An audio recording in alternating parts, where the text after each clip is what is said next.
تو آج ہم بات کرنے والے ہیں ایک ایسی شخصیت کی جس نے جدید ایران کی تاریخ پر بہت گہرے نقوش چھوڑے، آیت اللہ علی خامنائی۔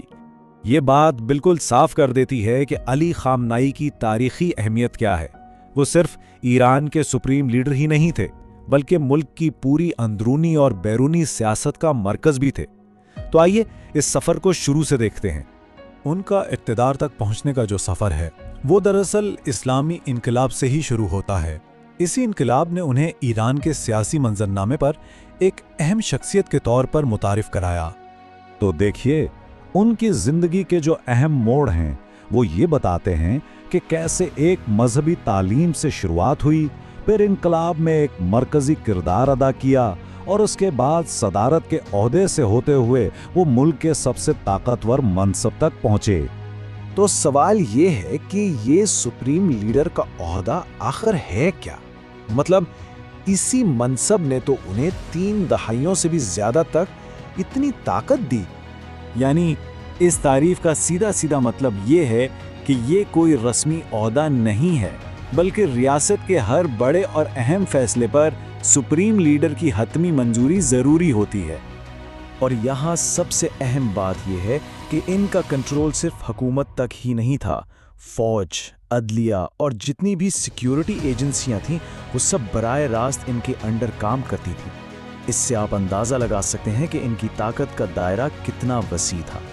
چلیں اب یہ دیکھتے ہیں کہ خامنائی نے اس بے پناہ طاقت کو استعمال کیسے کیا، خاص طور پر اگر ہم ملکی سیکیورٹی، خارجہ تعلقات اور فوج کے معاملات پر نظر ڈالیں۔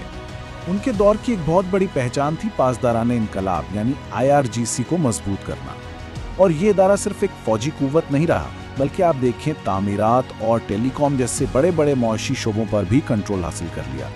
اس طرح ملک کی سیاست اور معیشت میں اس کا اثر بہت گہرا ہو گیا۔ اچھا، خارجہ پالیسی کی بات کریں تو اس پر ان کی گرفت بہت مضبوط تھی۔ انہوں نے مغرب، خاص طور پر امریکہ اور اسرائیل، ان کے خلاف ایک سخت موقف اپنایا، اور ساتھ ہی مشرق وسطیٰ میں ایران کا اثر و رسوخ بڑھانے کے لیے جیسے لبنان میں حزب اللہ اور یمن میں ہوتی ان جیسے گروہوں کی بھی حمایت کی۔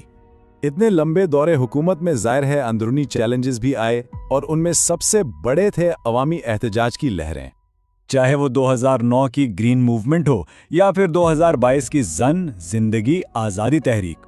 ان کے دور میں جب بھی بڑے احتجاج ہوئے، ان پر حکومت کا رد عمل بہت شدت رہا، اور اسی وجہ سے بین الاقوامی سطح پر بھی کافی تنقید ہوئی۔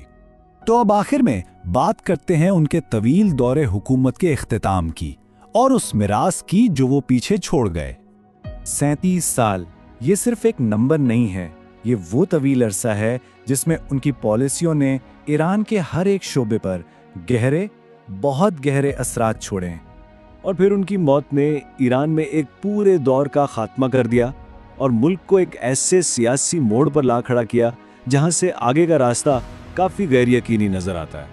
یہ جملہ شاید ان کی زندگی کو سب سے بہترین طریقے سے بیان کرتا ہے کہ یہ صرف ایک شخص کی کہانی نہیں، بلکہ یہ ایک نظریے، ایک جد و جہد اور طاقت کے پیچیدہ کھیل کا عکس ہے۔ اور یہ پورا تجزیہ ہمیں اسی ایک اہم سوال پہ لا کر چھوڑ دیتا ہے کہ ایک ایسی قیادت کے بعد جس نے تقریباً 4 دہائیوں تک ملک کی سمت طے کی، اب ایران کا مستقبل کیا ہوگا؟